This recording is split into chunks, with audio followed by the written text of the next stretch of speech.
আমার একটা শেষ অনুরোধ, তোমরা ছেলেরা যারা, তোমাদের কাছে আমার শেষ আবদার, তোমরা সবাই জানো ভাই, ওই যে গাজা, ফিলিস্তিন, লেবানন, বিশেষ করে গাজায় মুসলমান মা বোন এতিম বাচ্চা, মুসলমানের রক্তে আল্লাহর জমিনটা ভাইসা গেছে।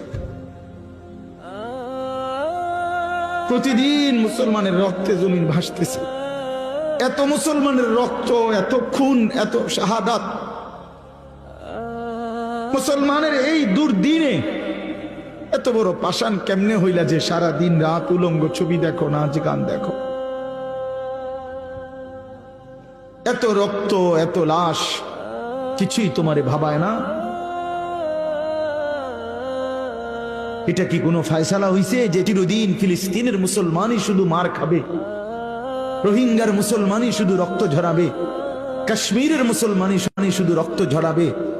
এমনটা কখনো আমাদের উপরে আসবে না, হবে না, এমন নিশ্চয়তা আমাদের কাছে আছে তো? হ্যাঁ কি বন্ধু, কি হিসাবে, কোন অর্থে, কি বুঝ কইরা আমরা এই পরিমাণ নাফরমানি করছি?